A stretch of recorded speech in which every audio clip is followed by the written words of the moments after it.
Do I need to say my name?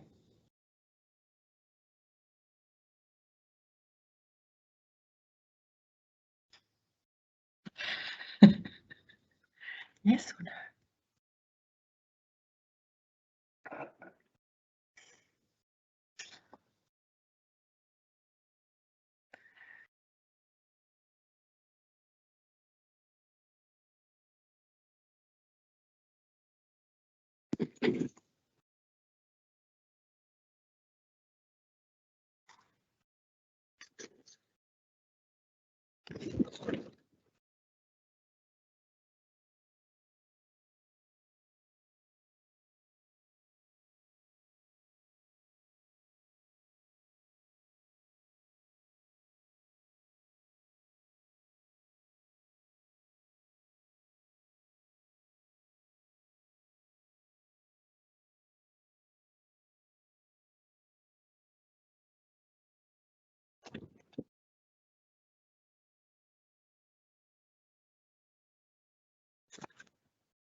Prananda. Hi everyone, I'm Claire Rockliffe-Fidler. I'm aware that much of the discussion within the conference to date has been understandably focused on value that can be added to services. I'm going to be talking mostly from a service perspective, but hopefully with a value lens as we consider some of the opportunities and challenges associated with our service evaluation data. I hope to illustrate how we have looked to add value and evaluate value in the very design of our service. So, for example, reducing steps in the primary care mental health pathway using this model, to assess the effectiveness of the service in enhancing the public's understanding of their mental health and, where possible, self-management thereof, and sort of using data to shape the service and some other unexpected benefits too. Now, I'm aware that everyday words can have specific meanings in certain contexts, and I have the strong impression that my understanding of the phrase value-based healthcare is sometimes perhaps a little bit more generalist and broader than I suspect experts in this audience would be expecting. Please forgive me for this, but I'm too excited about the broader view of the value of our service that it appears to be demonstrating, and so I hope to be covering it all. So if we stay on this slide, I think it would be important, if we're looking from through a value lens, it's important for you to understand sort of what the context for the service development was first. So what we were faced with initially was a high demand for mental health appointments in GP surgeries. So it's estimated that 1 in 4 appointments that the GPs are presented with relates to mental health. They are concerned that they don't have enough time to deal with the problems presented in mental health appointments because they often last longer than 8 minutes. GPs also feel that they don't have the training required to unpack mental health presentations in the best sort of way, and that they don't necessarily have the in-depth knowledge of local resources to respond to the mental health needs adequately. Furthermore, there are perceived high rates of medicalising mild to moderate mental health difficulty, and this in turn encourages dependency on medication and will demand further GP appointments or recurrence due to the increased follow-ups required for review or adjustments. Next slide, please. So the sort of treatment as usual pathway that GPs have access to currently is through referral to what we call our primary care mental health support services. I'm sure that most of you are aware of here in Wales, so I'll refer to it as PCMHSS throughout the talk. What this involves is the GP will refer to PCMHSS. PCMHSS have a target of 28 days in order to provide an assessment for a person, and then if they're considered to be appropriate for therapy, they then have a further wait for therapy. So they go on the therapy waiting list. We are aware that there is a dropout rate from referral to assessment of approximately 45%, and I might be referring to that a little bit later in the talk.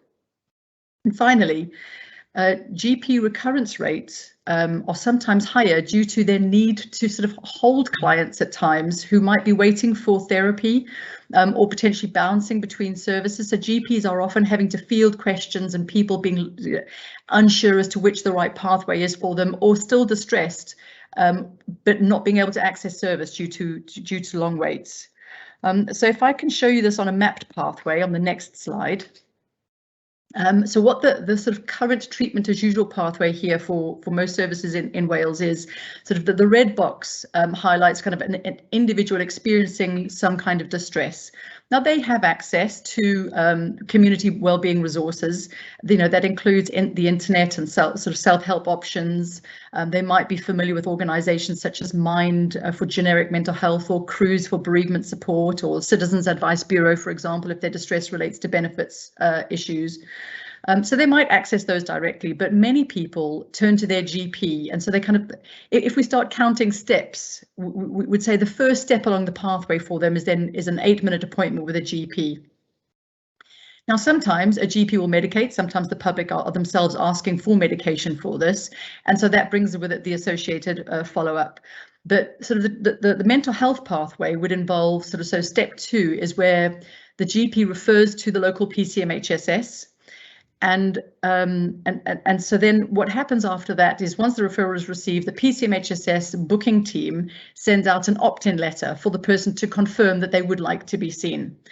If that person doesn't respond to that letter, they might not have received it, or for whatever reason they haven't opened the letter, or they haven't realised they needed to respond, or perhaps they just don't wish to attend. Perhaps it was the GP's idea that they go and not their own. That person is discharged from the system, and so that's where we see 45% dropout from referral to assessment for a load of reasons. We don't know what they all are, but people are then kind of lost to the mental health system at that point in time. However, if they do opt in, so they then go to the next step, which is that they then receive an assessment appointment with a registrant. So these appointments are 60-minute appointments, usually delivered by a Band 6 registrant. So according to our Welsh legislation, those assessments have to be conducted by a registrant. So that could be a mental health nurse, an occupational therapist, a social worker, or a psychologist. But in practice, it's mostly sort of nurses and OTs. At that assessment, the practitioner may then refer the member of the public back to the community resources, to self-help options, self-help online, for example. But it may well be that they actually consider them to be appropriate, and they'll move them to the next step, so step 5, which is the PCMHSS waiting list. And eventually step 6 will be when the person is seen. So there is sometimes a significant wait of several months between sort of a referral and being put on the waiting list and the intervention list. And unfortunately, there are times, and it does happen, something may change for a person. So at the first intervention appointment, it may well be that the situation has changed and that practitioner actually still refers the person back to community wellbeing resources, and it might not be that an intervention is appropriate. But if I can just sort of draw your attention, at step 4, we have the option of 4A here. So sometimes at that assessment with the practitioner, it's considered that the person may need stepping up to secondary care. So perhaps they might have more severe or complex difficulties that would require a more in-depth response, or possibly multidisciplinary response that PCMHSS can't respond to themselves, and so the person's referred to CMHT. And so along the current pathway, what we see is that people do sometimes bounce between the two. And of course, if the person opts out or is considered not appropriate, it often requires referrals back and forth between the system. And so that's where people are sometimes sort of lost to the system. So this pathway does still exist, and many people are well served by it. So please don't get me wrong, many people are well served by it. But the PWP service, or Psychological Well-being Practitioner service development, seeks to address some of the limitations to it. Next slide, please. So the introduction of the Psychological Well-being Practitioner service we consider is adding value upstream. So what we've done is we've introduced new roles directly into the GP surgery system. They're Band 5 competency-based roles, where these individuals need to have qualifications and experience in working with people, delivering main sort of the main evidence-based treatments for mild to moderate mental health difficulties, which is cognitive behavioural therapy, or CBT. They also need to be able to assess risk as well as understand the principles of step care. And they essentially assist people in determining the next best steps for them.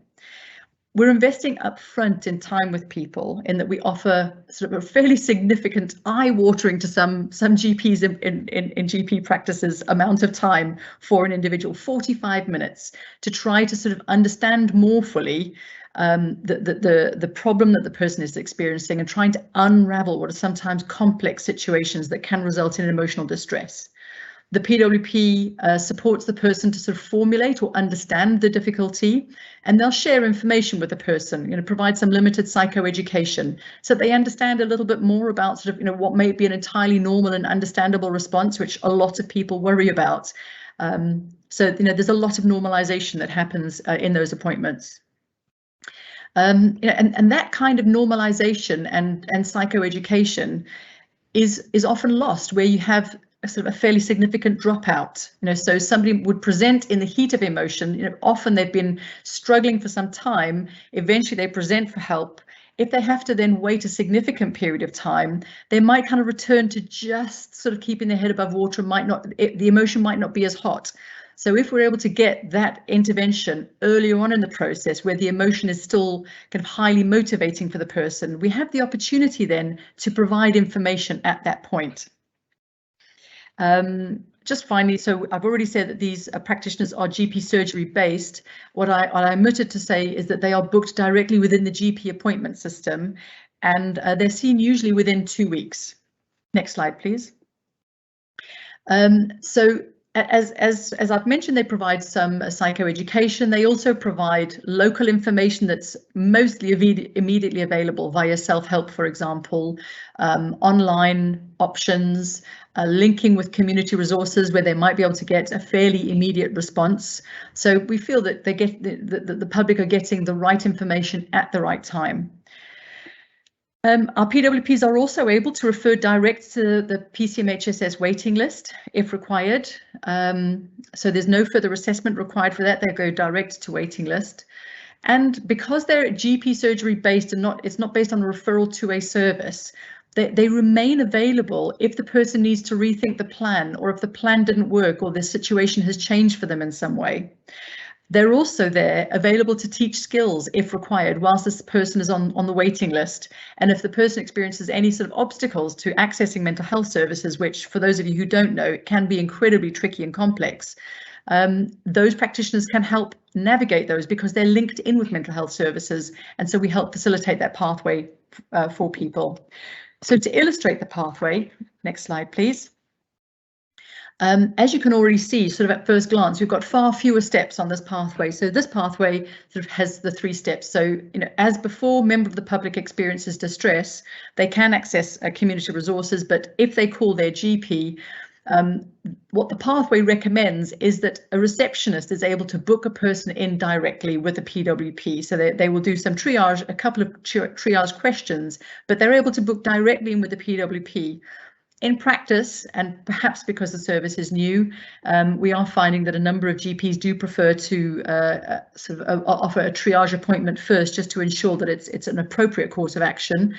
So step 1A, so to speak, is maybe a brief conversation with a GP. And of course, if somebody is having another appointment with a GP where they consider it appropriate, a GP might book direct in with a PWP afterwards. But the pathway as such is direct from reception, theoretically, to an appointment with the PWP. As I've already mentioned, those appointments are within 2 weeks. It's a 45-minute appointment in which they're able to offer up some limited follow-up. They're able to offer the psychoeducation where appropriate. And our DNA rate, so we do experience a DNA rate without a doubt, and that's currently looking around 20%.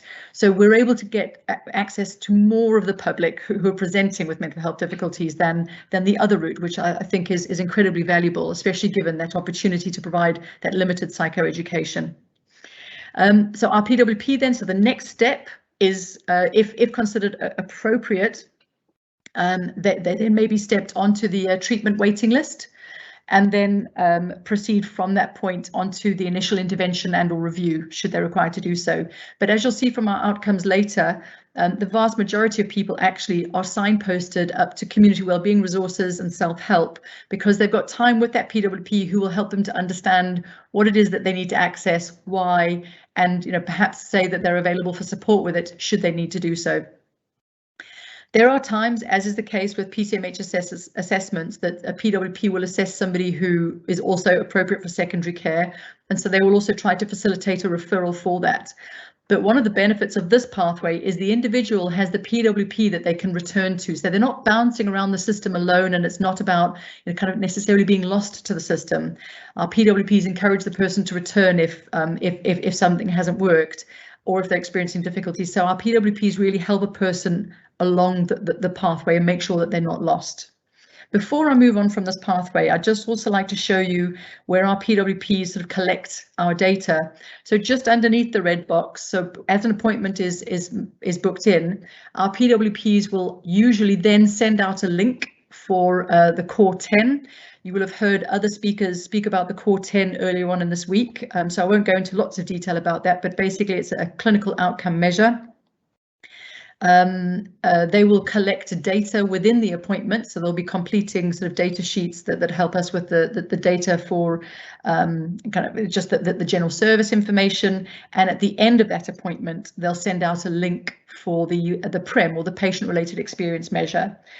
If follow-up is offered, they will collect that same information again, but we don't really expect subsequent sessions to necessarily offer a different outcome, because if there's a subsequent session being offered, it's more likely to be a deepening understanding of what the person needs rather than a formal intervention. So we wouldn't really expect outcomes to change or outcome measures to change at that point, although we do collate them and always ask for feedback. Next slide, please. So whilst our pathway sort of looks sleeker, we need to know how we would know if it's effective. So what does success look like? As I've already mentioned, we don't really have your kind of traditional baseline data where we get a measure of how somebody is at the beginning of our contact. We then do something with them and then we measure how they are afterwards. A bit more like a GP appointment. It's kind of a one-off or a very limited early contact. And so our outcomes need to be a little different, we think.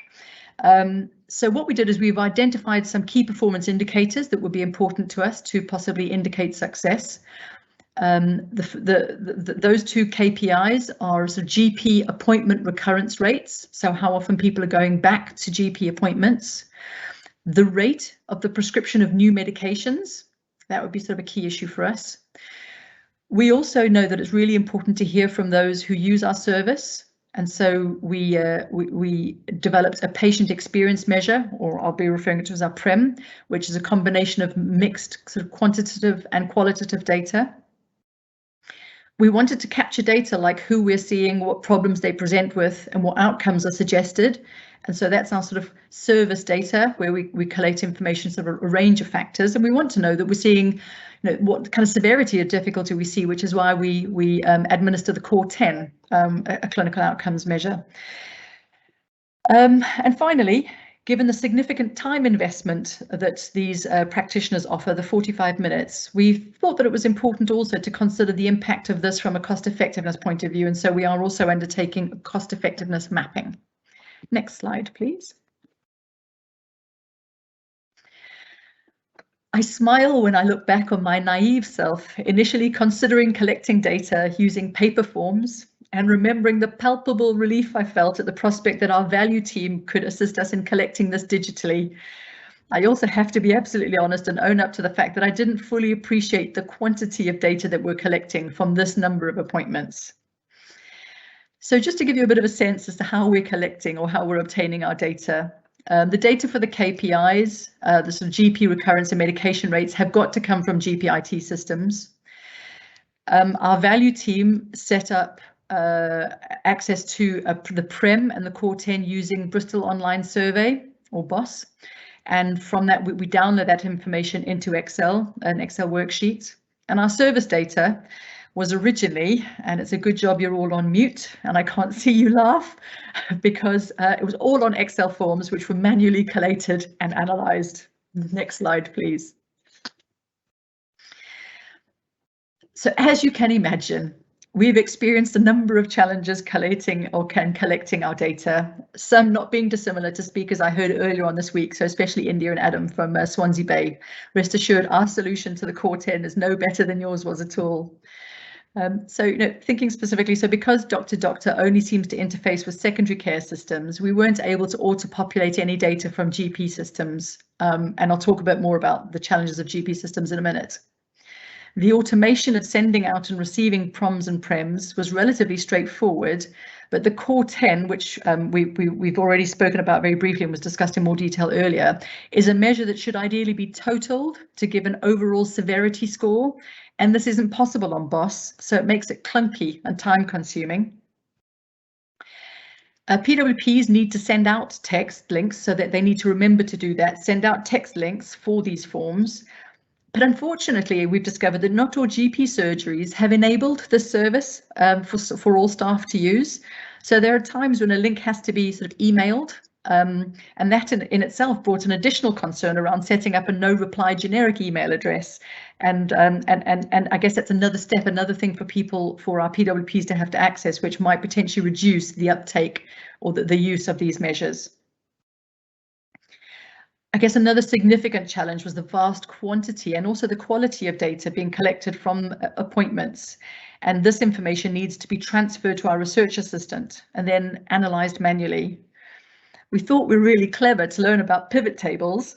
That's a relatively new discovery and new skill set, but we've excelled ourselves recently with colleagues from our performance team who've assisted us to move to collecting this data in a SharePoint list where the data is immediately available.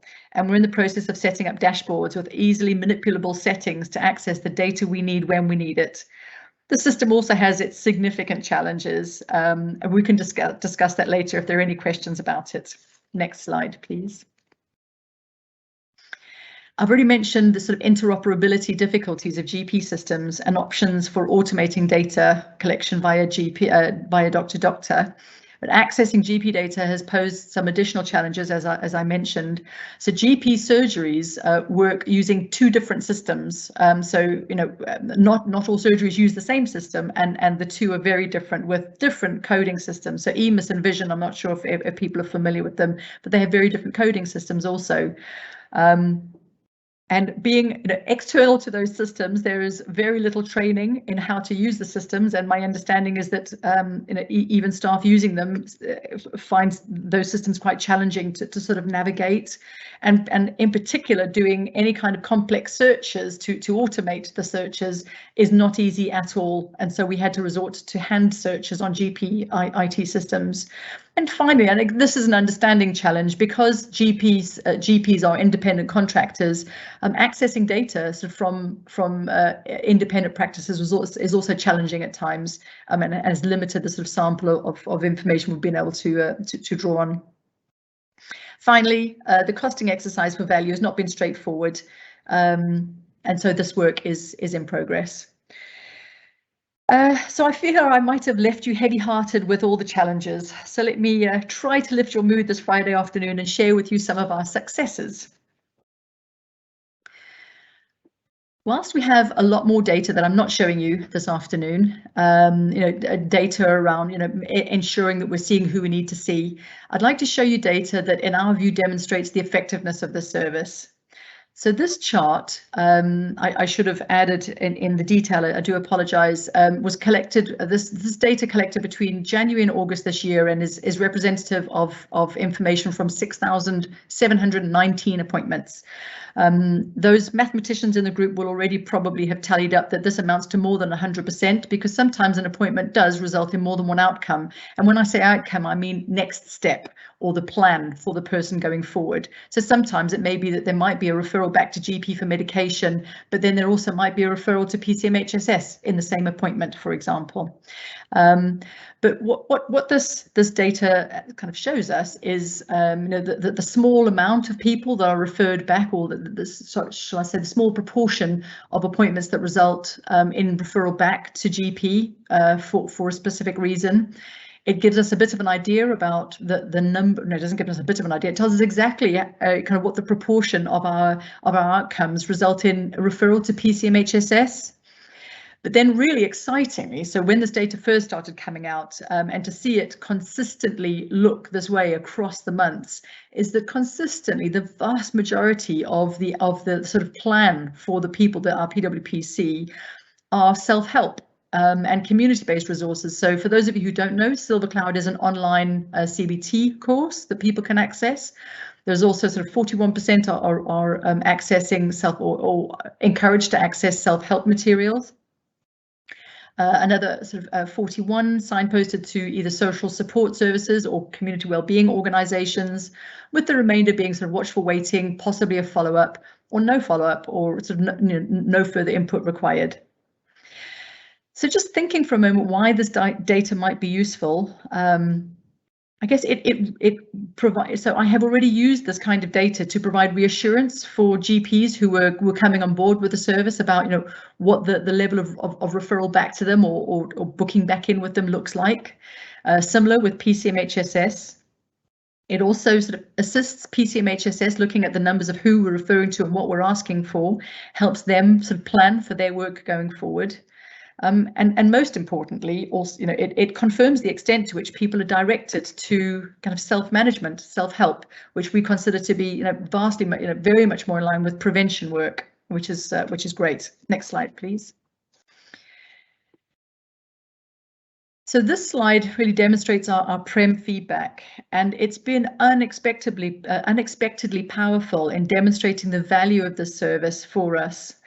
Particularly when we consider it in concert with the previous outcome data. So please hold in mind that the last slide that we showed you, so what that outcome data sort of suggests. So the first one, so top left, it's always great to have a satisfaction rating that is positive, and you can see very clearly from that information the vast majority of kind of of ratings of satisfaction are sort of 8 out of 10 and above, with the vast majority being a 10 out of 10. That's always good to see. But the other two kind of charts or bits of information for us are the most meaningful. So looking at the bottom table, did you feel listened to? 93%, definitely. Now, how well did you feel the PWP understood you? 80%, definitely. And then this last one, at the end of the appointment, how well would you say you understood how to manage the difficulties you were having? So 84% either mostly or definitely understood how to manage their difficulties going forward. And then for me, the cherry on the top, the chart on the top right, how likely is it you'll follow the suggestions about how to manage the difficulties discussed? So those are the outcomes or the plans that I referred to on the previous slide. 86% saying very likely. I mean, that is literally music to our ears. Our PREM also has free text options for more qualitative feedback, and reading this information each fortnight, as we tend to do, is both moving and heartening. At times, it's assisted us in making changes as to how we do things. So, for example, we've lowered the threshold for follow-ups because people clearly wanted this as an option. There was a fairly clear feedback that we got from that. We also ensured that PWPs were more explicit at the beginning of appointments to make sure that expectations were clear about what this was, also from feedback.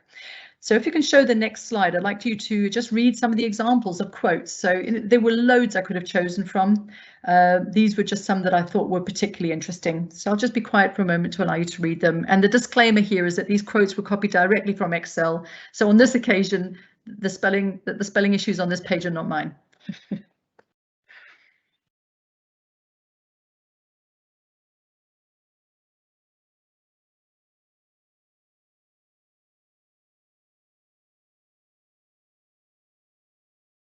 Okay, so as a result of information like this and others, which are incredibly moving, what we now do is copy this information every 2 weeks and send it out to our PWPs to give them a boost.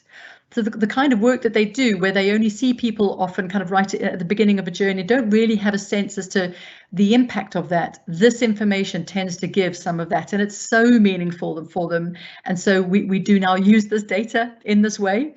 I'll also make no bones about the fact that this is also a strategy to try to encourage them to continue to send out links, that the more they want that positive feedback, the more likely is that they're going to send out the links for the PREM data, which we find incredibly useful. Next slide, please. And finally, information which we feel really seals the value of the service in the eyes of the GPs is this. So our hand searches from a sample of GP surgeries indicates that GP appointment recurrence rate or recurrence drops after a PWP is seen. So in the 3 months before a PWP was seen, the GP recurrent rates was 1.7. In the 3 months following an appointment with a PWP, that reduced to 0.93. So that constitutes a 54% reduction at 3-month follow-up. And it's not as if the PWP was just seeing the person now, so so they were still having contact with somebody else, because the PWP recurrence rate was 1.18. So we do know that there was a reduction in demand on the system at 3 months follow-up. That said, we do need to continue to monitor that. Sorry, Larry, if you can just go back to that once more, I do apologise. The final bit of information on that slide is that new prescriptions of medication were in combination 49% lower for those who saw a PWP compared to those who saw a GP only. So we recognise that this is still really early days, and it's early data. We're still trying to access more surgeries to increase our sample size and obviously follow up for longer. But if the medication reduction rates continue, we would expect that would see further reductions in GP recurrence or GP appointment recurrence rates, which is a really exciting prospect, and we look forward to our next data searches. Just wish they're a bit easier to access, because this is a very powerful way to demonstrate the value of the service. Next slide, please. So I just kind of wanted to sort of, as I begin to bring this to a close, reflect on the value of kind of the data, reflecting on kind of value and sort of service outcomes collection, and just remind you again that I'm applying a more generalist kind of use of the term value here. So when sort of thinking about, does our data sort of indicate value of our mental health service? Well, it looks to us that these practitioners are the right person at the right time, offering a proportionate response. So our service data, the GP data, the PREM data all seem to support this. Does this is the service valuable to the public? Well, PREM data appears to suggest this. Does the data represent value in terms of service provision? Well, people are seen quickly. They're offered early responses and timely information, an opportunity to return if need be. We know that medication rates dropped. We know that the need to see GPs drops, and we know that the pathway is objectively shorter. Next slide, please. I mean, the unexpected value of our data has been, fascinating to sort of observe. So our initial intention was to collect data just to evaluate the service. What I never imagined was how incredibly important data is to assist us in further sort of informing our service development, but also kind of not only our services, but that of others. So it could feed into commissioning of sort of partnerships with the third sector. It can certainly help develop sort of the offering that PCMHSS sort of delivers, as an example. The PREM data, never imagined for a minute that we'd be using that as a well-being boost, but it's such a fantastic source of sort of a boost for our PWP. So using that data usefully, as well as with an evaluative slant on it. This data also has helped us to identify when we need to address issues. So, for example, one of the bits of data that I haven't shown is how many people are still coming to us having seen a GP before. And so we're trying to now do some work to get them more in line with the original pathway that I showed earlier on, where perhaps GPs don't need to see somebody before they come to a PWP appointment. And this data collection might also help us to track pathways, although admittedly the whole system data isn't ready for that just yet, because it does involve multiple systems, and the other system that we have is certainly not ready for that yet. And so then finally, just kind of financing for value. So that I've already mentioned this is something that we want to be doing, but we do want to know whether this is cost effective. I guess it raises the question as to is it not valuable enough? Probably, but it would be even better if it's cost effective too. But that work is to be continued. Last slide, please. That's it. Thank you very much, Claire. That was really useful and interesting to see so many of the themes we heard across the week, really, coming strongly in your talk as well, from the use of the data to the challenges of interoperability and system talking to each other, and also the joy of the data from our clinicians, but also from a patient point of view, very strong messages coming across. And just saying other people share my joy in data. Yeah, I know. I've surprised myself. I have a couple of questions, if you don't mind, and I can see some coming through as well through the chat. We know mental health services demand is under particular pressure at present, and do you think this approach can and will be scaled up to other services? So yes, we're hoping so. So I'm already in conversations with services that are developing like this elsewhere. One of the aspects of this service that has been particularly heartening, though, is how valuable the data collection has been in attesting to its effectiveness. And I know that in other areas they're looking to potentially sort of adopt some of the similar data collection strategies in order to make sure that they're also collating that. But yes, I think it's scalable. I think that the challenge is the IT and making sure that we're able to kind of maintain the data collection to allow the data to sort of guide us in terms of what we're delivering and what we're doing. But without a doubt, I think that this can be adopted elsewhere, and I believe we are moving in that direction.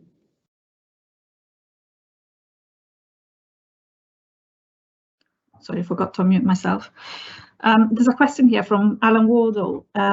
And he's particularly interested in the potential for data to change clinical preference for a particular pathway component. So he's asking, understanding that the reason of step 1A is in the pathway, but do you think you'll be able to determine if it adds value or not as the work moves forward? And I guess this goes back to one of your earlier slides. Okay, so 1A. So let me just double check. Is that with the GP? So let me just have a look and make sure that I've got it. And so can you just repeat the question, please, so that I can? Yes. So I understand the reason for step 1A is in the pathway. Do you think you'll be able to determine if it adds value or not as the work moves forward? And Alan is particularly interested in the potential for data to change a clinical preference for a particular pathway component. Gosh, Alan, so if I'm understanding your question correctly, I think that data can change those pathways. So particularly if we were to show, and what we have been doing is showing GPs information about the factors. So some people don't go through 1A, some people do just go straight to the PWP. So there are some areas where that does happen, and that those appointments appear to still be appropriate, appear to still work effectively. I think that kind of data could then help for clinicians to potentially take out that sort of 1A. Now, I hope I've understood you correctly. If not, please feel free to sort of come back with a follow-up. But I do believe that the data can shape some of that clinical decision making, where people perhaps trust the service and trust their navigators and their receptionists to get it right. And that if they don't, it's okay, because the PWPs are still able to manage those situations effectively. So I believe that can change, yes. Thank you, Claire.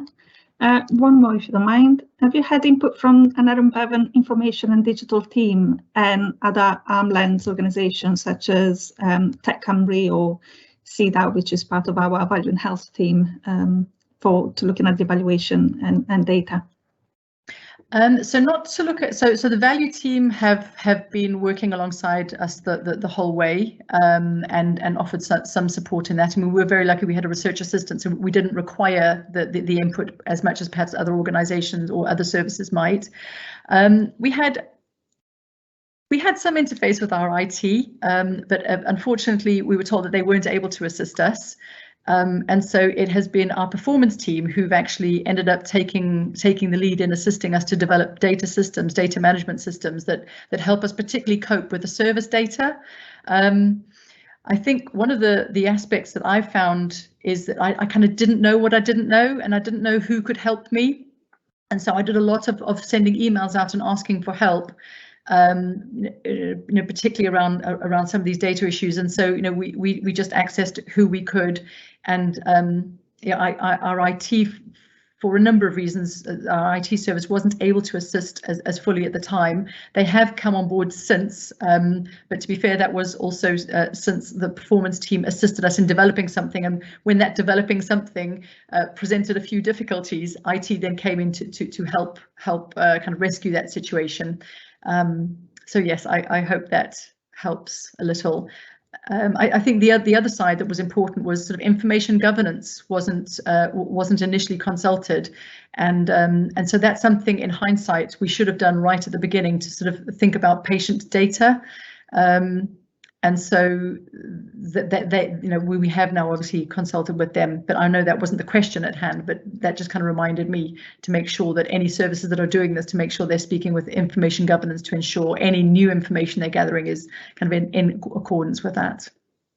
Thank you, Claire. I think that's a top tip, and something that we've seen across a number of other pilots, where with hindsight is one of the teams that they would have reached out earlier on. Yeah. Just one question from me. I can't see any other coming in, but if you don't mind, just one more. How do you ensure equity and fair presentation through particularly the electronic data collection, so your proms and primes, because as you know, not everybody is equally digital literate. How do you account for that? Sure. So where somebody doesn't have access to technology, so conducting the core is often done online. Even where people do have access, sometimes they haven't followed the link, or occasionally the link hasn't worked. But people who don't have access, they're able to complete that in the session with the person. That can so easily be adopted, and that can be part of the session. So it helps give information. And then where we've identified, so we have identified people who don't have access to IT to fill in our prem, we've asked permission to send that out in the post, and they've returned those by post. So my old-fashioned ways still work very occasionally. Brilliant, thank you so much. There's just one comment that has come in, just reference the information and performance team inextricably linked to the value-based healthcare team in Rockliffe-Fidler. So obviously it was all linking to that local support that you mentioned that you had from the local value-based healthcare team, which is brilliant. So thank you very much. I don't think there's any more questions. I think we come to the end. Again, thank you so much for sharing your experience. That presentation is a really lovely piece of work. It'd be nice to see that spread across other areas and not just within Rockliffe-Fidler. And this is our last session for the week. So a very, very brief shout out, if you don't mind, to our speakers across the whole week that have been absolutely amazing and brilliant, to all that have linked into all the sessions. We had 24 sessions across 5 days, and I know most people have attended more than one, so thank you so much to everybody that has given their time. And then a last shout out really to the team, the Value and Health team, Laurie and Gareth, who's been driving all the slides and looking at the tech, and all the speakers for us, Saeed, Sally, Craig, Kathleen and Amanda, that have supported all the Q&A throughout the week. And we couldn't do it without such a wonderful team. So thank you everybody, and enjoy your weekend.